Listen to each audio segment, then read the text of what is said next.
எல்லாருக்கும் வணக்கம்.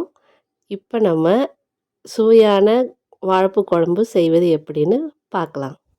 நாம் இப்போ வாழைப்பூ வச்சு மீன் குழம்பு மாதிரி குழம்பு செய்ய போகிறோம். அதில் எப்படி இருக்குன்னு பார்த்தீங்கன்னா, இந்த வாழைப்பூ எடுத்திங்கன்னா உள்ள ஒரு காம்பு மாதிரி இருக்கும். இந்த பார்த்திங்களா, அதையும் கீழே இருக்க இந்த இது மாதிரி இருக்கும் செதில் மாதிரி, அதையும் தூர எடுத்துகிட்டு இதை நம்ம இப்படி போட்டு, இதெல்லாம் நான் எடுத்து வச்சுருக்கேன். இப்படி மொத்தமாக எடுத்து வச்சுட்டு நம்ம பண்ணலாம். ஒரு வாழைப்பூவை க்ளீன் பண்ணி வச்சுருக்கோம். பெரிய வெங்காயம் கட் பண்ணி வச்சுருக்கேன். ஒரு பூண்டு உரித்து கட் பண்ணி வச்சுருக்கேன். ஒரு சின்ன துண்டு இஞ்சி கட் பண்ணி வச்சுருக்கேன். அரை மூடி தேங்காய் துருவி வச்சுருக்கேன். ஒரு 4 கொடம்புளி ஊற வச்சுருக்கேன். உங்களுக்கு இந்த புளி கிடைக்கல அப்படின்னா சாதாரண புளியே ஒரு நெல்லிக்காய் சைஸ் அளவு ஊற வச்சுக்கோங்க. பெரிய சைஸ் தக்காளியை கட் பண்ணி வச்சுருக்கோம். சின்ன வெங்காயம் உரித்து கட் பண்ணி வச்சுருக்கோம். 1/4 ஸ்பூன் வெந்தயம், 1/4 ஸ்பூன் மிளகு, அரை ஸ்பூன் கடுகு உளுந்தம்பருப்பு, ஒரு 4 கீத்து கருவேப்பிலை, ஃபிஷ் கறி மசாலா 10 ரூபா பாக்கெட் 2, மஞ்சள் தூள், மிளகாய்த்தூள், தனியாத்தூள், உப்பு தேவையான அளவு. இதெல்லாம் வச்சு நம்ம எப்படி செய்யலாம் அப்படின்னு பார்க்கலாம். இப்போ எப்படி செய்யலான்னு பார்க்கலாம். முதல்ல ஸ்டவ் ஆன் பண்ணிவிட்டு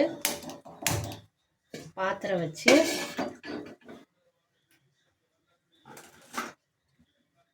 பாத்திரம் சூடானோடனே ஆயில் ஊற்றுறோம். தேவையான அளவு, உங்களுக்கு தேவையான அளவு ஊற்றிக்கோங்க.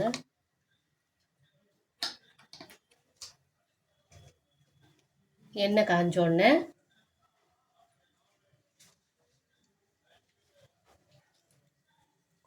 மிளகு வெந்தயத்தை நம்ம முதல்ல போடலாம். கொஞ்சம் வறந்த பின்னாடி இஞ்சி,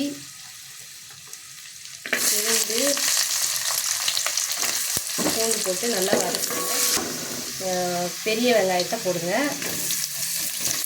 கட் பண்ணி வச்சுக்கிறேன். நல்லா பொன்னிறமாக நல்லா வதக்கிக்கோங்க. ப்ரௌனாக கொஞ்சம் வதங்கியிருக்கு. கொஞ்சம் இதை வதங்கினதுக்கப்புறம் நம்ம தக்காளியை கட் பண்ணி வச்சுருக்க தக்காளியை போட போகிறோம். கொஞ்சம் உப்பு போட போகிறோம், அரை ஸ்பூனு போட்டு நல்லா கிண்டி விடுங்க. அது கூடயே கொஞ்சம் மஞ்சத்தூள், அரை ஸ்பூன் மஞ்சத்தூள்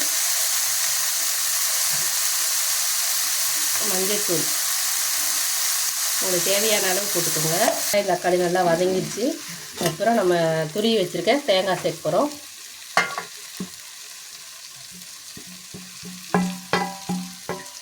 இதையும் சேர்த்து கொஞ்சம் நேரம் வதக்குறோம். இப்போ இது எல்லாத்தையும் வதக்கியாச்சு. இப்போ இதை நம்ம அரைக்க மசாலாவை மிக்ஸி ஜாரில் போட்டு திக்காக அரைச்சி வச்சுக்குவோம். இந்த பதத்துக்கு திக்காக அரைச்சி வச்சுக்கோங்க. இப்போ நம்ம குழம்பு கூட்ட போகிறோம். அடுப்பில் கடாயை வச்சு தேவையான அளவு ஆயில் ஊற்றிக்கோங்க.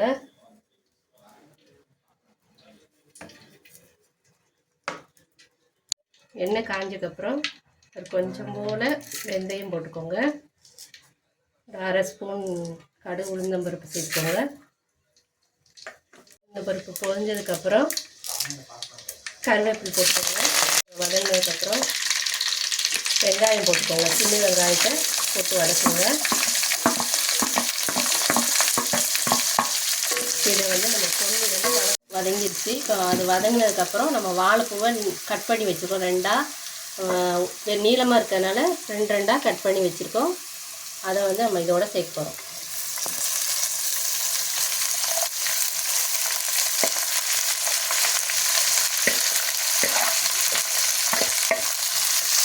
சேர்த்து நல்லா வதக்குங்க.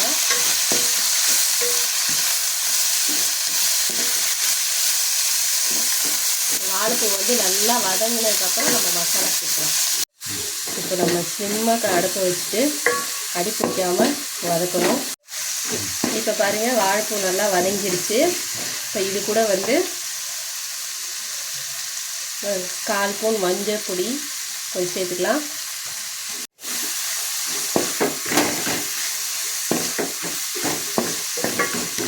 இது போட்டு கொஞ்சம் கிளறி விட்டதுக்கப்புறம் ஒரு ஸ்பூன் வந்து மிளகாய் தூள் தேவைக்கு அப்புறம் போட்டுக்கோங்க. குழம்புக்கு தேவையான அளவு சேர்த்துக்கோங்க. மிளகாத்தூள்,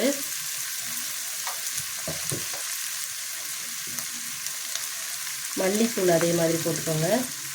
அந்த குழம்புக்கு தேவையான அளவு போடுறேன். 1 2 3 4. உங்களுக்கு எவ்வளோ தேவையோ அவ்வளோ போட்டுக்கோங்க. வதக்கி விடுங்க. அதுக்கப்புறம் நம்ம எடுத்து வச்சுருக்கிற ஃபிஷ் கறி மசாலா பொடி அதையும் சேர்க்க போகிறோம். நம்ம 1 2 3 4 10 ரூபா பாக்கெட் வந்து நம்ம ஃபுல்லாக போட்டுக்கோம். நல்லா வதக்கிக்கோங்க. வதக்குனதுக்கு அப்புறம் வந்து நம்ம அரைச்சி வச்சிருக்கிற இந்த மசாலாவையும் அதோட சேர்த்துருங்க.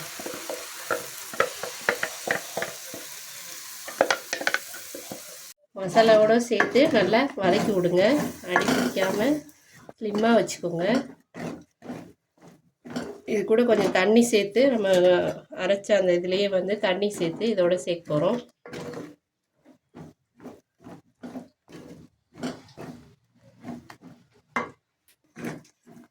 மசாலா கொஞ்சம் வதங்கினதுக்கப்புறம் நம்ம அரைச்ச அந்த இதுலேயே கூட தண்ணி சேர்த்து தேவையான அளவு, குழம்புக்கு தேவையான அளவு தண்ணி இதிலே சேர்த்துக்கலாம்.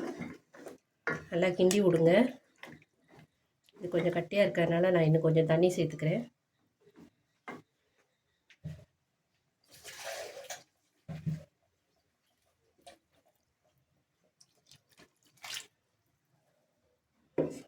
தண்ணி சேர்த்துட்டோம். அடுப்பு கொஞ்சம் கூட்டி வச்சுக்கோங்க. நல்லா கிண்டி விடுங்க. அப்படின்னா இல்லாட்டி அடி பிடிச்சிரும்.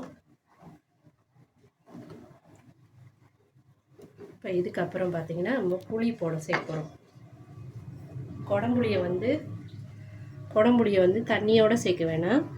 இந்த புளியை மட்டுமே நம்ம அந்த தண்ணியை எடுத்துட்டு புளியை மட்டும் போட்டாலே போதும். நல்லா புளிஞ்சிட்டு புளியை மட்டும் போடுங்க. அதுவே நல்லா புளிப்பாக இருக்கும். நான் ஒரு 5 எண்ணம் எடுத்து போட்டிருக்கேன். 4 போதுமானது. நான் கொஞ்சம் குழம்பு நிறையா இருக்கிறதுனால 5 சேர்த்துருக்கேன். இது கொதித்து வரும்போது நல்லா புளி சேர்த்துரும். புளி சேராதுன்னு நினைக்காதீங்க, நல்லாவே புளி சேரும். நீங்கள் செஞ்சு பார்த்துட்டு எப்படி இருக்குன்னு சொல்லுங்கள். புளி சேர்த்ததுக்கப்புறம் நல்லா கிண்டி விட்டுக்கோங்க. உப்பு இருக்கான்னு பார்த்துக்கோங்க. உப்பு பத்தலை அப்படின்னா உப்பு சேர்த்துக்கோங்க. நம்ம அரைக்கும் போதே ஏற்கனவே உப்பு சேர்த்துருக்கோம். அதனால் உங்களுக்கு தேவையான அளவு உப்பு சேர்த்துக்கோங்க.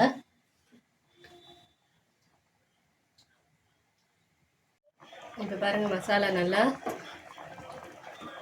நல்லா மடங்கிருச்சு, நல்லா கொதிச்சிருச்சு. இதுக்கப்புறம் நம்ம கருவேப்பிலை வந்து நம்ம போட போகிறோம். கருவேப்பிலை வந்து பிச்சு போட வேண்டாம். இதை வந்து நீங்கள் அப்படியே போடுங்க. அது நல்லா டேஸ்ட்டாக இருக்கும். இதுக்கப்புறம் நம்ம ஆஃப் பண்ணிடலாம். சுவையான வாழைப்பூ குழம்பு ரெடி ஆயிடுச்சு. இதே மாதிரி நீங்களும் செஞ்சு பார்த்துட்டு கமெண்ட் பண்ணுங்கள். உங்களுக்கு பிடிச்சிருந்தா லைக் பண்ணுங்கள், ஷேர் பண்ணுங்கள், சப்ஸ்கிரைப் பண்ணுங்கள்.